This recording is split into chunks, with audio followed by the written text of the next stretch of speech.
Hello friends, welcome back to the new tutorial of the TypeScript. So we are going to learn the new series of the TypeScript. So this is the introduction phase. So let's get started. Those who haven't subscribed my channel yet, please do subscribe my channel. And if you like the video, please do like, share and comment on my video. So what is TypeScript? TypeScript is basically TypeScript, and TypeScript adds types to the JavaScript. Okay, so let's suppose you are defining an object and they have the fields like name, email and the phone number.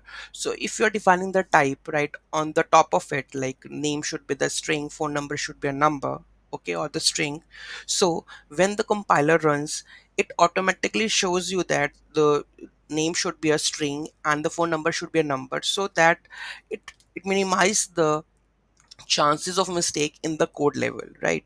So that's the reason we are using the TypeScript. If we are defining the type, so on the last moment we are not going to suppose like where there is a issue. So if you are defining the type at the top of it, then compiler, when the compile the code, it will show you the error that this is the error, like we string accepts neither number, right? So this kind of error shows when the compiler runs of the TypeScript code, right?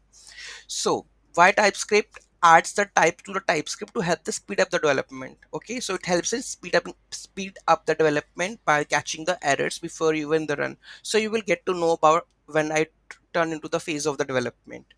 TypeScript is an open source programming language that builds on the top of the JavaScript. It works on any browser, any environment that JavaScript runs. So what you will learn in this series, why TypeScript offers a lot of benefits over the vanilla JavaScript, understand what TypeScript truly is and how it works under the hood, uses TypeScript and its rich functions like types, classes, interfaces, modules, and more.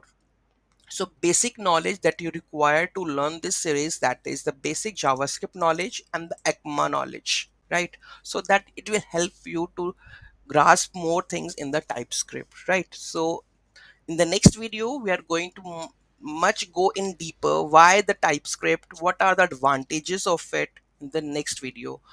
Thank you so much for watching this video. Have a great day.